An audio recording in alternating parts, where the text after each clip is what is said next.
Como siempre les hago mención, muy buenas tardes. Dios les bendiga a todos cada uno de ustedes.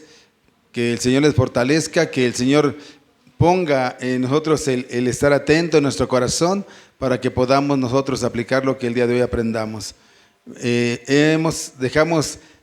Hace 8 días terminamos una serie, ¿qué es ser un cristiano? La serie donde tratamos qué es realmente lo que es ser un cristiano. Y yo quiero comentarles algo. ¿Quiénes son cristianos? ¿Quiénes son los cristianos? Yo me ponía a leer en la Biblia y estaba leyendo un pasaje y yo lo asimilaba mucho. Está en el Evangelio de San Juan, capítulo 10, versículo 14. Dice así, San Juan 10, 14. Yo soy el buen pastor, Jesús hablando, ¿sí? Y conozco mis ovejas y las mías me conocen. Así como el Padre me conoce y yo conozco al Padre y pongo mi vida por las ovejas. ¡Qué Dios amoroso y misericordioso!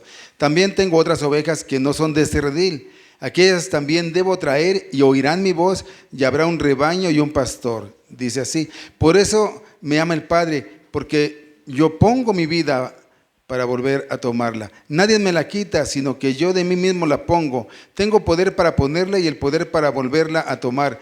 Este mandamiento recibí de mi Padre. Versículo 27. Y viene lo importante y lo interesante. Mis ovejas oyen mi voz y yo las conozco y me siguen. ¿Quiénes dice? Mis ovejas. ¿Y quiénes son sus ovejas? Las que oyen su voz y lo siguen. Ahí está hablando con los fariseos que se estaban poniendo pesados con él y él sigue diciendo, y yo les doy vida eterna. ¿A quiénes? A sus ovejas, y no perecerán jamás, ni nadie las arrebatará de mi mano. Mi Padre que me las dio es mayor que todos y nadie las puede arrebatar de mi mano.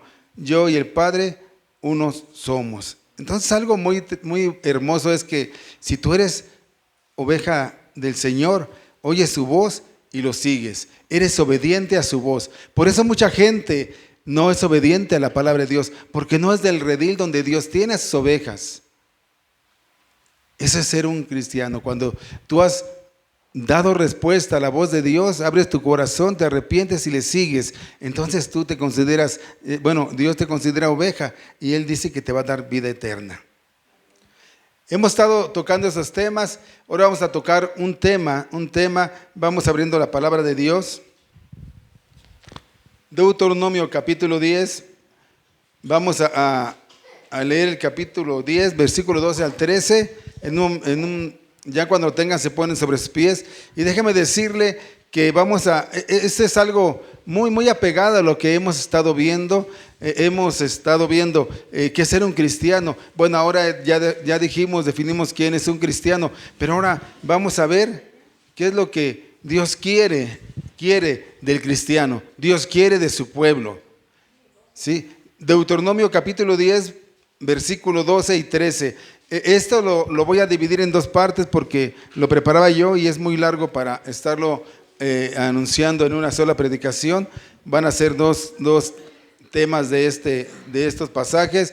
Vamos a estar viendo del 12 al 21, pero ahorita únicamente vamos a ver Deuteronomio capítulo 10, versículo 12 y 13. Si lo tenemos, nos ponemos sobre nuestros pies, por favor. Y voy a darle lectura, ustedes me siguen con su mirada. Pero mire, algo bien importante. Este tema se titula Lo que Dios exige a su pueblo. No es una recomendación, no es una exhortación, es algo con autoridad, lo que Él exige a su pueblo.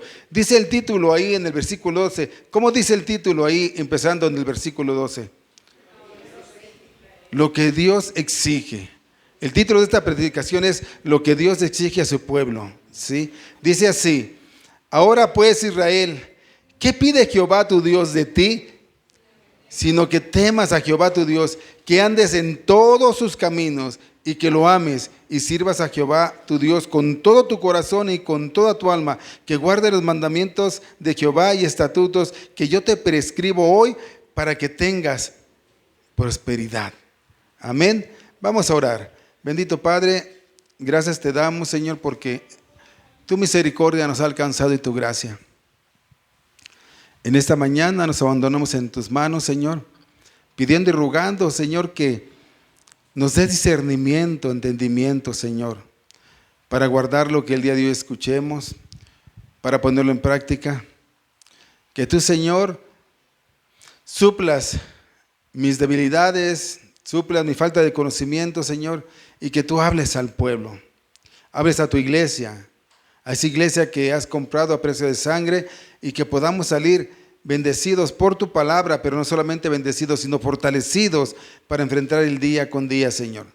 Gracias porque tú siempre, Señor, nos preparas, nos capacitas y nos das promesas de vida eterna.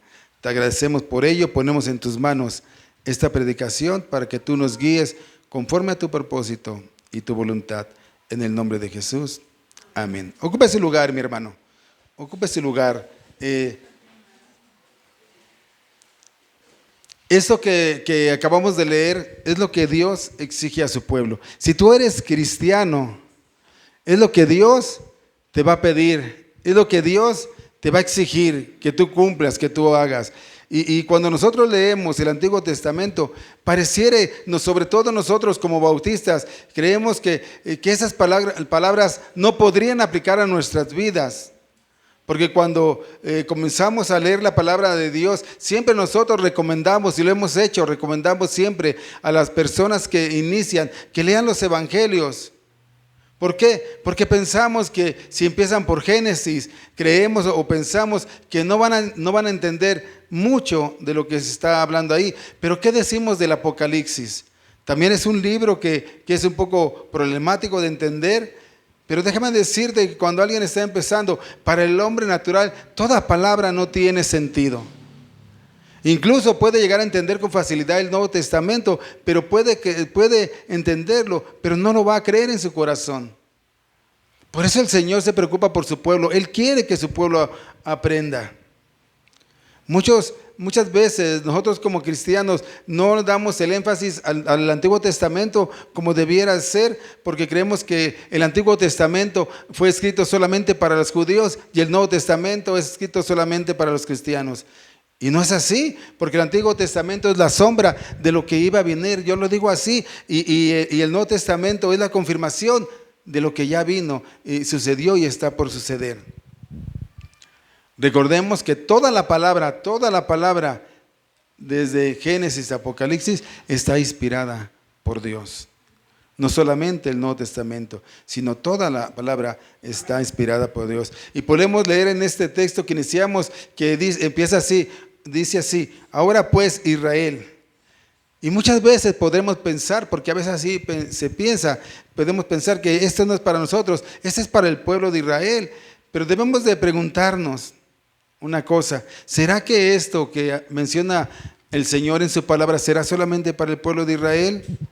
Pues déjame decirte que Él está hablando al pueblo, porque cuando en la perspectiva, en el trasfondo, cuando están escribiendo el libro de Deuteronomio, cuando se escribió, el pueblo de Israel todavía no tenía una nación como tal, una bandera. Todavía no usaban su kippah, todavía no había personas de trenzas ahí lamentándose en el muro de las lamentaciones, sino Él está hablando a Israel como pueblo de Dios. Y nosotros que hemos creído somos pueblo de Dios. Tú eres pueblo de Dios y yo soy pueblo de Dios. Debemos que entender que las Escrituras se han revelado progresivamente y que el Antiguo Testamento es tan importante como el Nuevo Testamento, como el Nuevo Pacto. Y podemos ver las instrucciones que Él da al pueblo de Israel, pero esas instrucciones vamos a ver cómo pueden aplicar también a nosotros. Quiero que veamos que no es tan diferente lo que el Señor enmarca y exige al pueblo de Israel como demanda a nosotros aquí. Y dice la palabra de Dios: ahora pues Israel, ¿qué pide Jehová tu Dios de ti? Sino que temas a Jehová tu Dios. ¿Para qué quiere el Señor que temamos a Jehová? ¿Para qué? Para que andes en todos sus caminos y que lo ames y sirvas a Jehová tu Dios con todo tu corazón y con toda tu alma, que guarde los mandamientos de Jehová y sus estatutos. Por eso Él quiere que temamos. ¿Qué vemos aquí? ¿Qué nos dice? Que andemos ¿en qué? En todos sus caminos. que lo amemos con todo nuestro corazón, que le sirvamos con todo nuestro ser, que guardemos sus mandamientos. ¿Eso será acaso algo diferente que el Señor le pedía a Israel de lo que el Señor nos pide ahora a nosotros? Yo creo que ese es un llamado también para nosotros. Si nosotros le ponemos nombre, podemos decir así: oh Román, ¿qué quiere el Señor? ¿Sí? Y es exactamente lo mismo. ¿Qué quiere el Señor? Que andemos en sus caminos. Román quiere que andes en sus caminos, que lo ames, que le sirvas, que guardes sus mandamientos. ¿No será así con nosotros? Yo no veo gran diferencia en lo que demandaba el Señor al pueblo de Israel con lo que está haciendo con nosotros, con lo que nos está demandando. Estas deben ser palabras que deben ser guardadas y grabadas en nuestro corazón. Mira que la Biblia es muy clara, en más de una ocasión nos dibuja el panorama de esta vida como dos caminos, como dos puertas, como dos destinos, como la luz y las tinieblas, como hijos de Dios e hijos del diablo. Una puerta ancha y otra estrecha, un camino angosto y un camino espacioso. El Señor nos ilustra, el Señor nos enseña que hay un camino y Él quiere que andemos en ese camino. Nos da muestra de lo que es el otro camino. Dice Él, nos ilustra que hay dos caminos, uno para vida eterna y otra para perdición. ¿En dónde estamos nosotros parados? ¿Cómo estamos parados nosotros? Porque mira que el concepto de un pie en la iglesia y un pie en el mundo, este concepto no está en la Escritura, porque muchas veces decimos, pues como que tiene un pie en la iglesia y un pie en el mundo, obedece y no obedece. Y déjame decirte que este concepto de un pie en el mundo y un pie en la iglesia no está en la Biblia, no está en la Escritura. Podríamos pensar nosotros que este perfil de un pie en el mundo y otro en la iglesia, podría decirte que se señala en el libro de Apocalipsis, cuando dice que hay gente tibia, señalado como tibios, ¿sí? Ni frío ni caliente. Pero tengo una mala noticia para aquella gente que es tibia. ¿Qué dice? Pues que los va a mandar con los fríos. ¿Por qué? El Señor dice, por no ser fríos ni calientes, los vomitaré de mi boca. Una persona tibia, una persona que es fría, es repugnante, y perdóname la expresión, pero así es la expresión, es repugnante delante de Dios. Los vomitaré de mi boca. Aquellos que no quieren realmente buscar a Dios.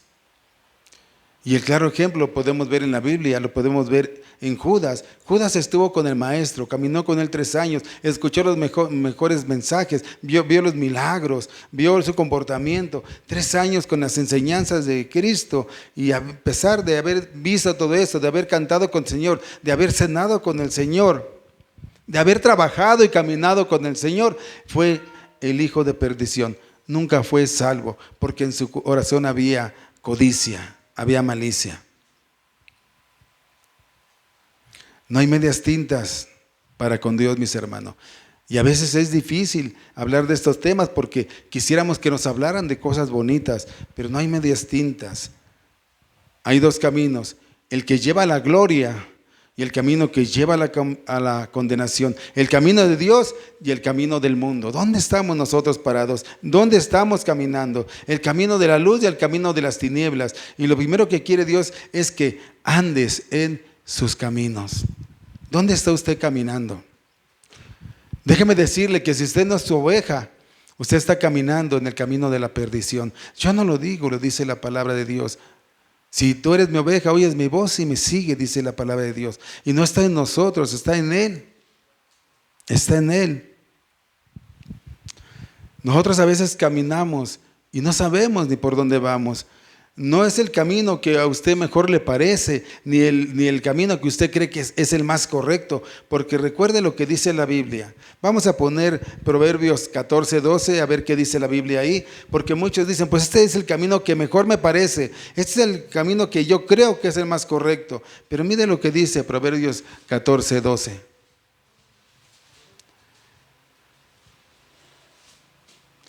El que camina... Hay un camino que al hombre le parece derecho, pero su fin es camino de muerte. ¡Wow! ¡Qué tremendo! ¡Qué tremendo! Dice que hay caminos que al hombre le parecen rectos, pero su fin es la muerte. No es el camino que a ti te parece mejor o que tú crees que es el más recto o más correcto. Dios quiere que tú andes en sus caminos, no en los tuyos, no en los que tú crees. A veces tenemos nosotros mucho eso, tiende uno a que uno cree que está haciendo lo correcto. No estoy diciendo que haga lo incorrecto, pero no lo mejor, porque Dios quiere que tú andes en sus caminos, no en los propios. Él ha dejado a su pueblo una senda, a su pueblo un camino. Vamos a Efesios, capítulo 2, versículo 8 al 10. Efesios 2, 8 al 10. Dice así: porque por gracias son salvos por medio de la fe. Y esto no es de nosotros, pues es un don de Dios. No por obras para que nadie se gloree. No importa lo que tú hagas, ¿sí? No importa, porque ese es un don de Dios. Porque somos hechura suya, creados en Cristo Jesús para las buenas obras, las cuales Dios preparó de antemano para que caminaras, para que anduvieras en ellas. Dios quiere que andemos en sus caminos. Todo aquel que es pueblo de Dios, todo aquel que es hijo de Dios, está llamado a caminar en el camino que Dios ha establecido. Eso es lo que Dios demanda, que Él quiere que andemos en sus caminos, no en los tuyos, en los de Dios. Yo lo he establecido a través de muchas enseñanzas que hay en la palabra de Dios. La segunda cosa que Dios demanda de su pueblo es amor. Y esto es algo bien importante. Quiere que la amemos, pero no un amor romántico, que le traemos flores. Como nosotros podemos pensar, no es un amor romántico de declaración, sino un amor devocional, un amor que se manifiesta a través de nuestra entrega absoluta. Dios quiere Él ser el centro de tus afectos.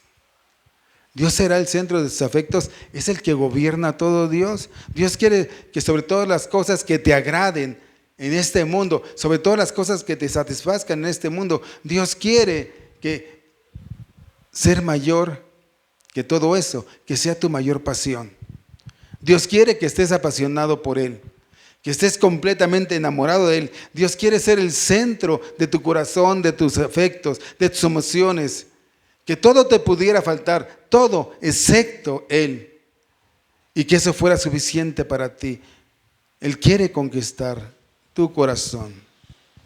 Dios quiere reinar en tu corazón, no como un tirano, sino como alguien al cual voluntariamente le damos nuestro corazón, nuestra vida y todo nuestro amor. Dios quiere que lo amemos de esa forma, que nos entreguemos a Él.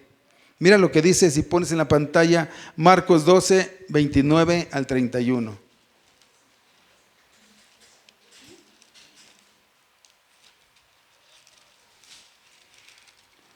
Marcos 12, del 29 al 31. Dice así: Jesús le respondió: el primer mandamiento de todo es: oye Israel, el Señor nuestro Dios, el Señor uno es. Y amarás al Señor, aquí está la palabra, amarás al Señor tu Dios con todo tu corazón, con toda tu alma y con toda tu mente y con todas tus fuerzas. Ese es el principal mandamiento. Y el segundo es semejante: amarás a tu prójimo como a ti mismo. No hay otro mandamiento mayor que estos. ¡Wow! Dios quiere que lo ame. ¿Cuál era el problema de Dios con los escribas, con los fariseos?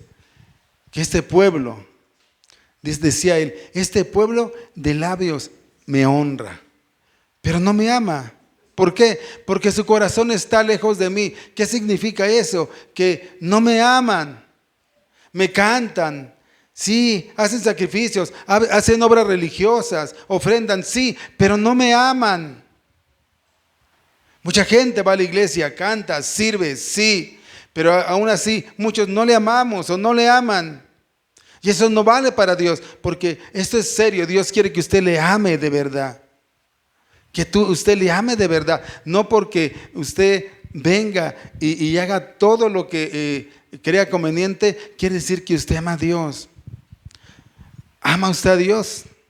¿En verdad amaremos a Dios? No si lo respetamos, no si lo conocemos, sino si lo amamos con todo nuestro corazón. Que no hay nada en el mundo que nos desvíe de esa atención de amarlo. Ningún chico, ninguna chica, ningún dinero, nada que opaque ese amor que debemos de tener de Dios. Yo pregunto, ¿será así con nosotros? Nada que nos aparte de ese amor de Dios para dárselo a otra cosa o a otra persona. Tenemos que amar. ¿Está usted tan enamorado de Dios que Satanás podría venirlo a tentar y darle cosas que a usted le puedan gustar en demasía y decirle, sí, mira, me gustan, pero yo amo a Dios más que todas esas cosas? ¿Usted ama a Dios de esa manera? Y muchas veces nos falta amar a Dios. Déjeme decirle algo, muchas veces decimos, es que me siento frío. Se enfrió mi oración. No siento amor por congregarme. No siento amor por leer la palabra. Déjeme decirle que cuando se enfría el amor por Dios, entonces pasa eso. Muchas veces confundimos y decimos, es que me enfrié. No voy a la iglesia, no siento lo mismo. Me enfrié. No es que se enfrió, sino lo que se ha enfriado es el amor por Dios. No se enfrió la Biblia, no se enfrió la oración, no se enfrió la iglesia, se enfrió el amor por Dios. Cuando usted dice, es que yo me siento frío, no siento nada, no quiero leer, no quiero congregarme, espiritualmente estoy enfriándome. No, lo que realmente está pasando es que usted está perdiendo ese amor por Dios. Hay veces hay personas que dicen, estoy frío espiritualmente. ¿Qué quiere decir? Que no estoy orando, que no estoy leyendo la palabra, que no siento lo mismo o lo bonito en el culto. No es frieza espiritual, no es frieza de verdad espiritual, es frieza en su corazón por amor, por la falta de entrega y de amor al Señor. Porque cuando usted ama, se entrega todo lo da, todo lo da. En una carta en Apocalipsis, hablando de una iglesia, mira lo que dice Dios. Dice, esta iglesia tiene buenas obras, está sirviendo, está trabajando, pero tengo una cosa contra ti, dice el Señor, que has dejado tu oración, que has dejado la lectura, que has dejado de congregarte, que has dejado de servir. ¿Qué vas? Y servían muchos estos hombres. ¿Qué les decía? ¿Has dejado eso? Y la respuesta es no. ¿Qué les dijo? Has dejado tu primer amor. Podemos estar sirviendo mucho y estar muy lejos de Dios. Por eso les recuerdo que Dios quiere que nosotros le amemos. Que le amemos. Cuando amamos, nos entregamos totalmente y absolutamente. Y no queremos nada. Solamente queremos estar con esa persona amada. Y así es Dios. Dios quiere que la amemos. Dios quiere que no se enfríe el amor que tengamos con Él. Porque si se enfría el amor que le debemos de tener a Dios, entonces sí vas a tener ese enfriamiento que decimos, que no tengo ganas de leer, de orar, de congregarme. No tengo ganas. Si esto no es por ganas, esto es por un sentir en el corazón. Por eso Dios quiere gobernar tu corazón. Por eso Dios quiere gobernar tus emociones. Que tú te apasiones por Él. Ahora, hay otra cosa. Dios sí quiere que le sirvamos con todo nuestro corazón. Quiere que usted le sirva con todo su corazón. Pero mira qué interesante es esto. Porque Dios quiere que nosotros sirvamos, pero sin amor es vano el servicio que nosotros hagamos. Porque Dios no quiere trabajadores, empleados.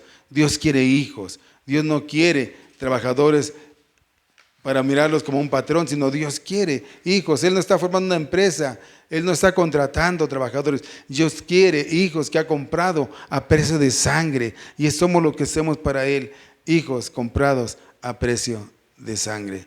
Dios quiere que nos demos nosotros, que presentemos nuestro cuerpo como un sacrificio vivo, santo, agradable a Dios, que es vuestro culto racional, dice la palabra de Dios.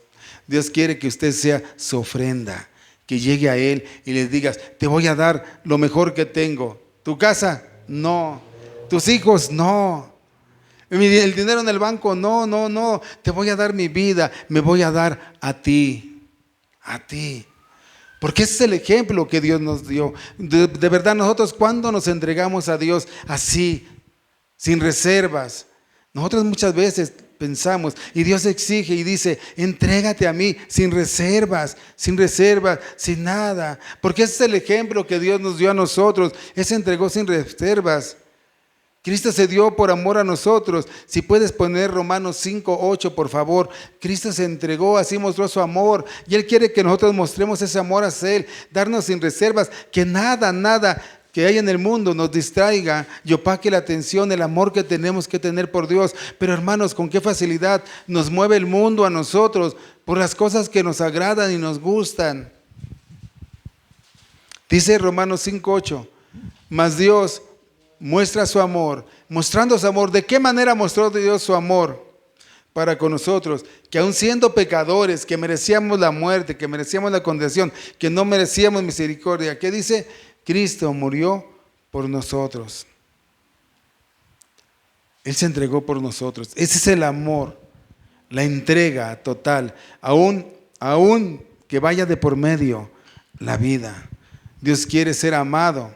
Dios quiere ser servido por amor, hermano, por amor. El servicio sin amor es en vano, no sirve. Debe de ser un servicio, ¿sí?, que sea amado por nosotros, pero amando a Dios. Si no lo hace con ese amor, de nada sirve que le entregue usted lo que le entregue. Si no lo hace con amor, si no lo hace queriendo. Mira lo que dice 1 Corintios 13:3. 1 Corintios 13:3.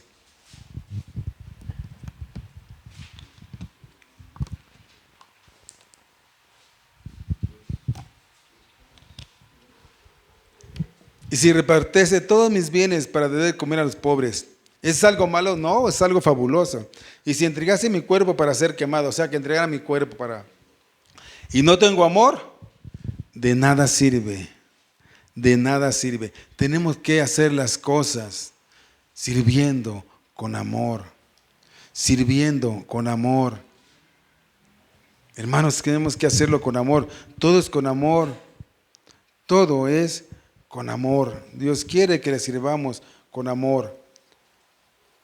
Cuarta cosa, Dios quiere que guardemos sus mandamientos. Sus mandamientos. ¿Por qué? Porque Dios no entiende amor sin obediencia. Dios no entiende amor sin obediencia. Y esa obediencia va unida al amor. Jesús en más de una ocasión dijo, el que me ama, guarda mi palabra. El que me ama, obedece mi palabra. El que me ama, guarda mi palabra. El que no obedece mi palabra es porque no me conoce, no me ha visto. Dice la palabra de Dios. Dice que el que guarda sus mandamientos es porque lo ama. Porque lo ama. Cuando le preguntan a Jesús por el gran mandamiento, Jesús no dijo, santifica el día de reposo. Jesús no dijo, no tendrás dioses ajenos fuera de mí. Jesús no dijo, no tomarás el nombre de Dios en vano. No, porque ¿qué es lo que dijo? Que amarás a Dios con todo tu corazón, con toda tu alma y con todas tus fuerzas. Eso es lo que Él dijo, con todas tus fuerzas. Llamarás al prójimo como a ti mismo.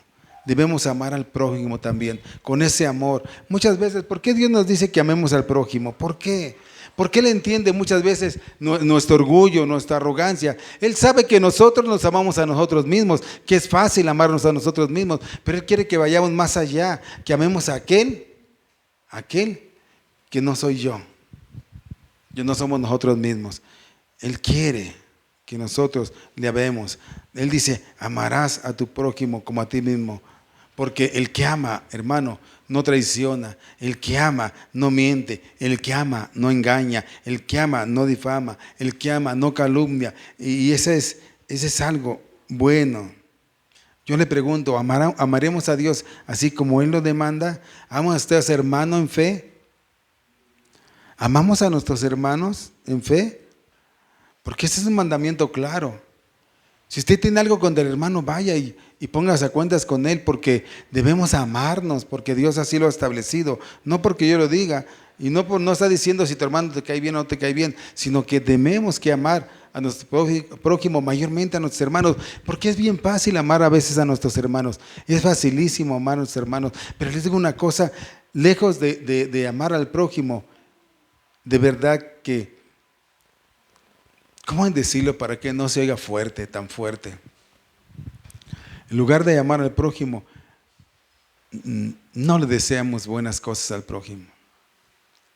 No nos interesa el prójimo. No nos interesa si se están yendo al infierno. Porque no hemos aprendido a amar al prójimo. Porque tú dices, mi familia y yo caminamos en Dios y nos amamos a Dios y nos amamos, pero no amamos al prójimo, porque el prójimo se está perdiendo, el prójimo está yendo al infierno, y tú ahí en tu trabajo ves al prójimo y no le compartes, no le dices, en tu oficina, en tu escuela, ¿qué te va a interesar el prójimo? Tenemos que amar al prójimo, tenemos que amarlo.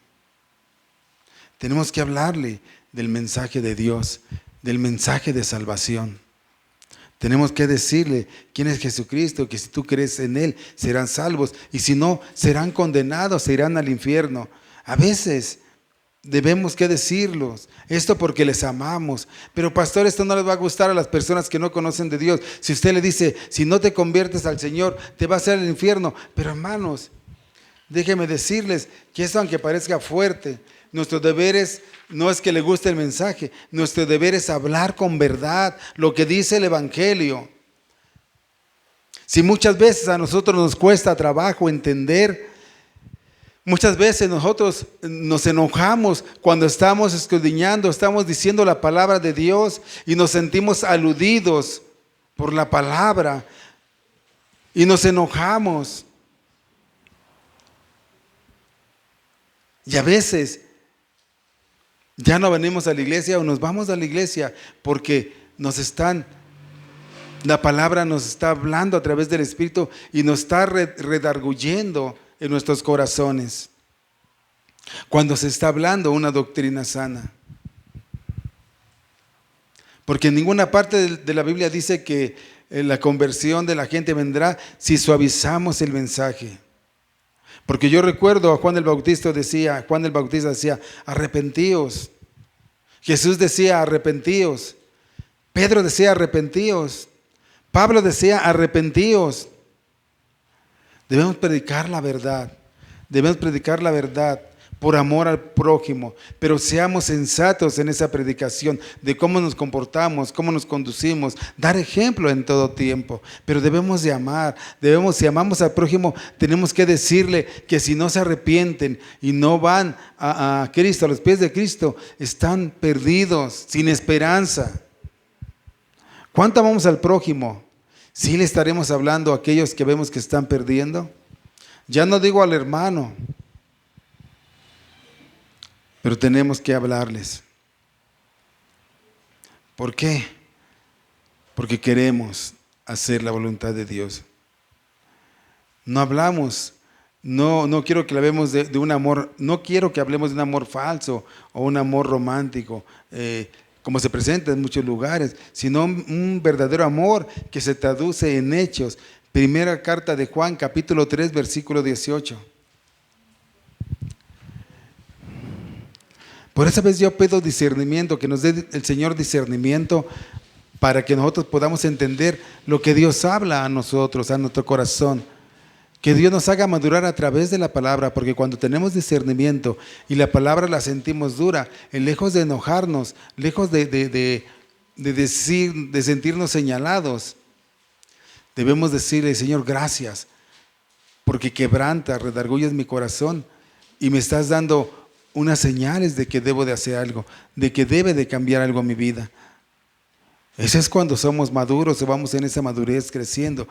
Nosotros debemos de amar, pero no solamente de palabras o románticamente. Dice primera carta de Juan, capítulo 3, versículo 18, hijitos míos, y fíjate de qué manera dice Dios, hijitos míos, Jesús, no amemos de palabra ni de lengua, sino de qué, de hecho y de verdad. Tenemos que hablar con hechos, tenemos que hablar de amar con verdad, porque qué fácil es decir te amo, es sencillo. Pero el amor que quiere Dios es un amor de hechos, un amor en servicio, un amor en obediencia a sus mandamientos. Dios quiere que andes en sus caminos, Dios quiere que lo ames con todo tu corazón. Dios quiere que tú quieras servirle. Dios quiere que tú quieras guardar todos sus mandamientos. Dios quiere que tú quieras, no que lo hagas, sino que Dios quiere que tú quieras. Porque como yo decía hace rato, nosotros podemos servir, pero probablemente sirvas porque es tu responsabilidad. Pero cuando tú quieres servir porque amas a Dios, entonces es muy diferente. Cuando tú quieres hacer algo porque amas a Dios, es muy diferente. No porque es tu responsabilidad, sino porque tú lo haces porque lo quieres. Cuando tú quieres guardar sus mandamientos porque así quieres, de esa manera amas tú a Dios. Y yo quiero llamarle esto, que si nosotros caminamos en eso, yo creo que nosotros estamos creciendo y caminando en nuestra santificación. Dice Tesalonicenses primera carta a Tesalonicenses capítulo 4, versículo 3, pues la voluntad de Dios es nuestra santificación. Y se pregunta, ¿qué es nuestra santificación? Y yo lo resumo así, que andemos en sus caminos, que lo amemos, que le sirvamos y que guardemos su palabra. Dios siempre ha querido lo mismo para su pueblo, para nosotros. Por eso acabo de leer lo que Él hablaba a Israel, y yo creo que no dista mucho de lo que Él quiere en nosotros y por nosotros, que nosotros seamos una nación santa, que andemos en sus caminos, en su verdad. Una nación santa que ha apartado para el Señor, que ha sido separada para Dios. Una nación santa que no ame dioses falsos, porque a veces amamos dioses falsos. ¿Y cuál es un Dios falso? Aquello que ponemos por encima de Dios antes que a Dios. Antes que a Dios. Dios siempre ha querido lo mismo. Por eso dice su palabra en el Nuevo Testamento, 1 de Pedro 1:16, no lo busquen, porque escrito está, sed santos porque yo soy santo. Y esto viene de un pasaje de Levítico 19:2. Es importante que nosotros amemos a Dios, no por lo que hagamos, sino porque queremos, pero queremos porque tenemos convencimiento a quien estamos sirviendo. Este es un mensaje que Dios quiere para su pueblo. Son exigencias que Dios pide para su pueblo, para nosotros, que le amemos, que le sirvamos, que guardemos, que obedezcamos, que guardemos sus mandamientos. Es lo que Dios quiere para nosotros. Nos exhorta a amar a Dios. Él nos enseña. Y no solamente basar nuestra vida en obediencia. ¿Por qué? Porque entonces seríamos nosotros como los fariseos, porque los fariseos decían que amaban mucho a Dios. Y les digo una cosa, no era cierto. Y sí obedecían, y sí hacían muchas cosas, pero su corazón estaba lejos de Dios. Y además déjame decirte una cosa, no solamente con obediencia vamos a poder entrar al trono de gloria. Porque no es por obediencia como se llega. Porque si fuera por obediencia, déjame decirte que ninguno podríamos cumplir el estándar que Dios pudiera pedir si obedeciéramos todo, si fuéramos obedientes. Porque nosotros somos realmente hombres que todavía pecamos. No basta con obedecer. No basta solamente con obedecer. Muchas veces nos quedamos con eso, con la idea de lo que hay externamente, fuera de nosotros. Yo sirvo, yo obedezco externamente. Y podemos llegar a fabricar nosotros una iglesia, hermanos, de apariencias, una iglesia donde la gente aparenta amar, donde aparenta ser cristiana, donde aparenta tener devoción, aparenta conocer a Dios. Pero déjame decirte que eso es externamente. Dios quiere una iglesia obediente por amor, no porque hay que hacerlo. Dios quiere que obedezcamos. No porque queramos, no porque lo tengamos que hacer, sino porque lo queramos hacer en nuestro corazón. A Dios no le basta que hagas las cosas, sino Dios quiere que tú quieras hacer las cosas, que es diferente. Tú puedes hacer cosas, pero sin amar.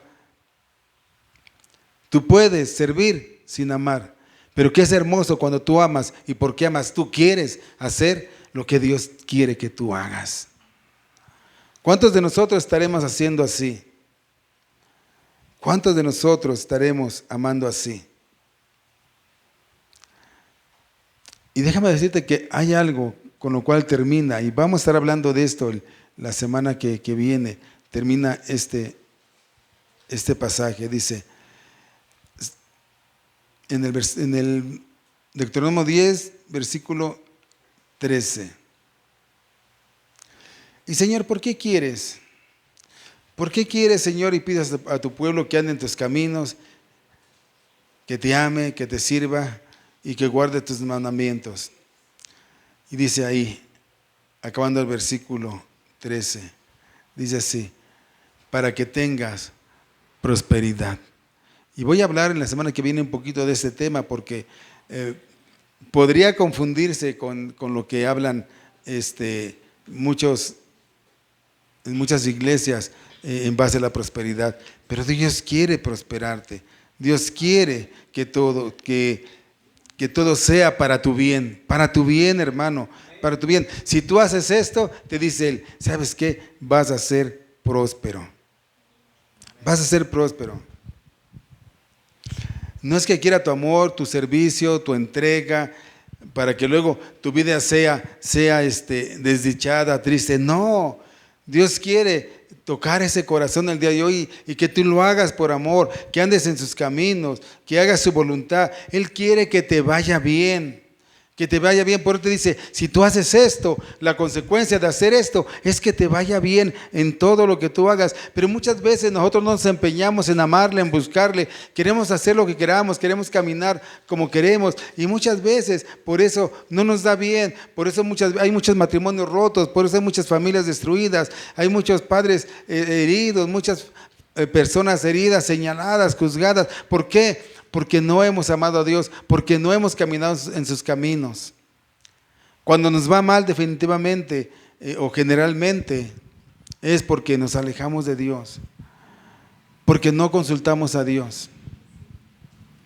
Yo les he dicho, les he enseñado que siempre lo más mínimo que vayamos a hacer, se lo consultemos a Dios, lo pongamos en manos de Dios, porque Él, que es sabio, Él que conoce lo que viene, Él dentro de su gracia, misericordia y amor, nos podrá guardar de muchos dolores de cabeza. Pero a veces no lo queremos consultar en lo más mínimo. Pero la palabra dice que le amemos, que le sirvamos, que andemos en sus caminos. Y eso tiene... Yo diría así, aunque no dice así el versículo, pero yo diría así, esto tiene una recompensa para nuestras vidas.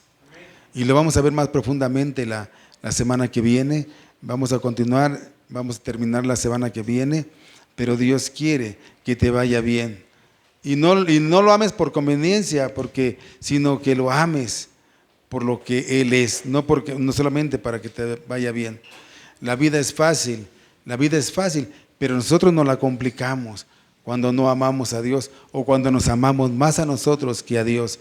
Porque cuando amamos a Dios, mira que las cosas es fácil, el matrimonio es fácil, la vida con los hijos es fácil. Muchos me dicen, qué complicado es el matrimonio. Y déjame decirte que no. No. A veces oímos y decimos, qué complicado es ser político. Los políticos, no. De verdad, no sirven para nada. Y a veces le echamos la culpa a la política. Pero déjame decirte, realmente, cuando un político se corrompe, es porque ha corrompido su corazón. Es porque se ha alejado de Dios. No porque la política sea netamente mala, sino porque su corazón, el corazón de ese político, se ha corrompido.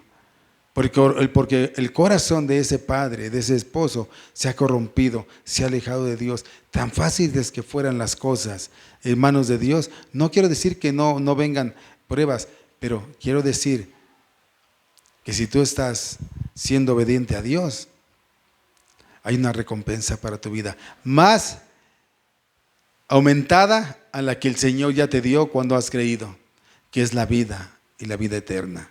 No nos compliquemos la vida, seamos obedientes a Dios, seamos hijos de Dios y pensemos en lo que Dios exige de nosotros, que exige que le amemos, que le sirvamos, que andemos en sus caminos, que guardemos sus mandamientos, y el Señor nos va a recompensar con algo maravilloso y grandioso. Dice, para que tengas prosperidad. ¿Y prosperidad en qué? Lo estaremos viendo la semana que viene. Yo solamente le digo que el que tenga oídos para oír, oiga lo que la palabra del Señor dice. Que Dios les bendiga, mis hermanos.